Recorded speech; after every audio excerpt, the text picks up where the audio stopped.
Hey guys, and welcome to another brand new weekend edition of the Celsius Bankruptcy Updates. There's actually quite a few different things that have come on out in terms of information-wise I want to share with everyone out here who's either watching up on YouTube or as well on the Reddit, or if you guys want to comment on the YouTube post or Reddit post, you guys are very welcome to. Some of these things include the brand new big bankruptcy over here, and this is in regards to a company that's very affiliated with Celsius itself, and this will all be either kind of tied into secured creditorness, so basically Celsius might be getting money back, but as well, there's also some ongoing legal issues with it too, because Celsius actually owes this company money. So basically, Celsius kind of helped another company go into bankruptcy, believe it or not. So one bankrupt company took down another company too.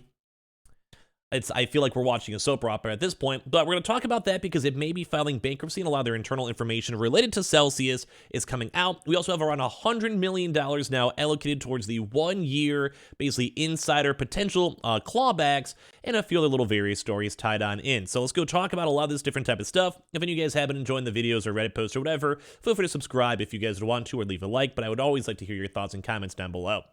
So here, first and foremost, let's talk about this bigger news story over here with Core Scientific. So if you guys don't know, Core Scientific is essentially like a big like Bitcoin mining / hosting company, and they had some pretty big stuff where they said that they were going to maybe potentially declare bankruptcy. So in these past few days over here, we had a chance to see their stock kind of go from like I don't want to say it's going good, because it was not going that good, but it was at least like $1 or so, give or take. Like it had some sort of value.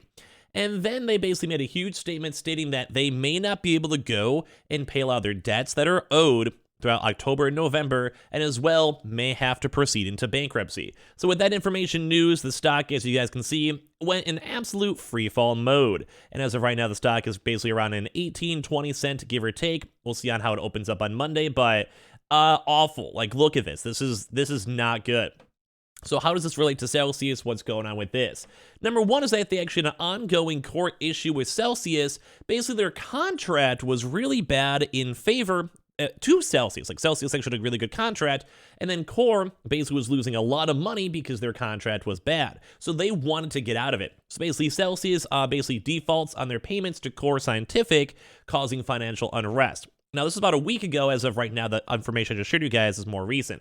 So they were paying so Core Scientific was apparently paying around $53,000 per day to cover the increased electricity tariffs that Celsius refuses to pay. So with this, they went into big court filings. They had a lot of big issues with it. And it said that, with the Bitcoin winter coming, hash rates going up, they're not making as much money. And that basically, they just couldn't go pay their bills, and they may be going for Chapter 11. But basically, Celsius themselves already in Chapter 11 are like, no, we have the contract. You got to hear with it. We got to go with it. So in theory, this is kind of good for us, creditors, because I guess there's a lot of what ifs depending on the court, depending on what happens. But basically, they're trying to say that Celsius needs to adhere to the contract, or Core and Celsius must terminate their relationship before Celsius causes yet another business partner to enter insolvency proceedings. So as a per the filing, this is on the legal side, Celsius owes Core around $600,000 for post-petition PPT charges related to the August 2022 invoice, and then another $1.5 million for post-petition PPT charges related to September 2022, yielding around $2.1 million. And they said that they're losing around $53,000 per day to cover the post-petition increased electricity tariffs that Celsius refuses to pay.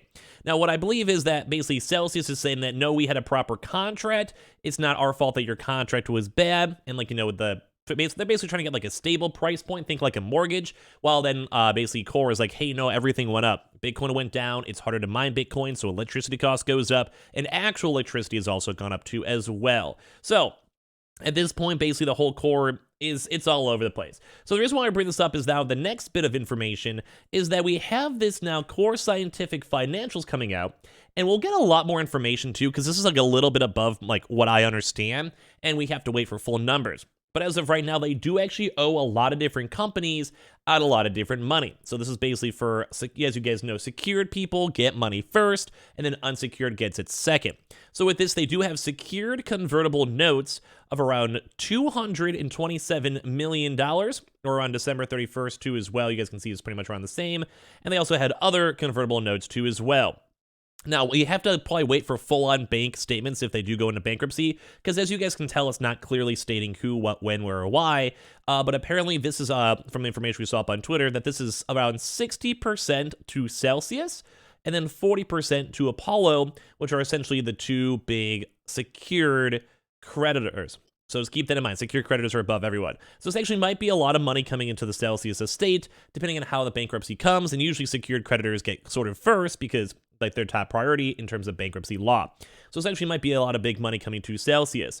But so that's maybe good news, but the part two is it might be bad news because when it comes to Celsius, these are the people that are basically hosting and have basically they actually physically have it, a lot of Celsius miners, because these people are, I think, were helping with the Celsius mining business, and well, it might make things a little bit sketchier. We're going to have to kind of go and see. But at least off initial information, this is subject to change, and as well, we'll get more documentation with it. It seems like Celsius is owed a lot of money. We've had other folks too as well, even say like Simon Dixon go and mention this, saying that the two convertible notes are secured, which I do believe is also this. So we have the secured convertible notes, and then we have the other convertible notes. So both of these, I believe, are secured based on what Simon has said. It's only around the $536 million. And the other loans in the table are equipment financing and secured on the mining equipment purchased. It's around $350 million. The bridge notes are unsecured, though, at $75 million. So interestingly, the second convertible notes at $299 million are not described as secured. So it's kind of all over the place. I'm not sure exactly which, because it could also maybe relate to this one at 308, so it may have been updated since the June 10th too as well. But yeah, it does seem like Celsius is owed a lot of money as a secured creditor for this business, so that's good in terms of getting assets back or money back secured, as I mentioned, is number one. But then part two, if they have a lot of Celsius mining gear, they were hosting stuff, they may either shut down the mining business partially, because like, you know, if they're running this, or as well, may just take a little bit longer to get those miners back in time, where time is kind of the essence. So it's a very big what if. As of right this second, it still is not into bankruptcy, although it's leaning towards it, and I kind of feel like it looks like it's pushing towards it as of right this second. So kind of good, kind of bad news, and if you guys want to see more of this information, we'll probably try our best to cover more of this as time goes on, but as you guys can see, like some of the stuff is, say, like for, like, you know, these Genesis loans might be secured as by underlying property purchased. If you guys see this one, the loans are secured by blockchain computing equipment, which I think is the Bitcoin mining too as well. And like we're seeing just a lot of this stuff too all tying on in. So it does seem like it's secured, but like as I mentioned, we'll get more stuff. So basically the convertible notes, as we mentioned by Celsius, secured convertible, it's kind of hard to see because it's so small. Secured convertible note purchase agreement and issued $215.8 million of secured convertible notes to new and existing lenders too as well, which I believe ties into the Celsius side on top of that. But we'll give you guys more details on this because this will be a big additional thing on the court proceedings. Now, some of the things to kind of note to wind down this video. It does kind of seem like Keith himself made some really, really big notes in terms of deposits and withdrawals by coin types, where the grand total actually came out to $109 million, although some of this is also partially from Celsius tokens either being deposited, or as well Celsius tokens then being interplaced into USDC or US, like Tether.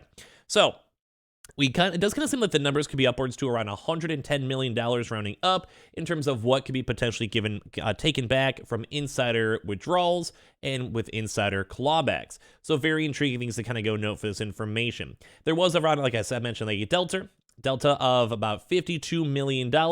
So it's kind of depending on how they want to formulate it, what their plans are with sell tokens, how they were dealing with sell tokens, and everything else tied in between. But it does seem like there's a really big asset pool as well for $110 million, potentially clawbackable. Plus the same thing too with all the secured creditor stuff from the Core Scientific. We'll have to see on information on that. So kind of a interesting video, I would say, for this one. A little last thing to kind of go and wind down a note on too, in case you guys want to subscribe as well. This is my, I guess, reminder, as we also have a chance to see the overall deposits and withdrawals. And at this point, you guys can kind of go and see that right down below.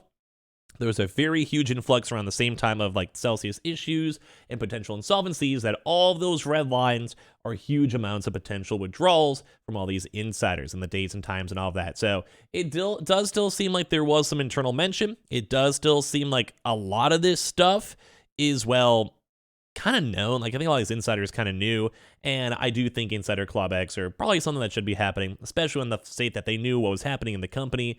And $100 million plus is a lot of money for creditors. So give me your thoughts and comments down below. Subscribe if you guys are new, and hope you guys enjoyed the video itself. And as well, man, it's just been a lot of crazy, weird stuff all going on throughout this weekend.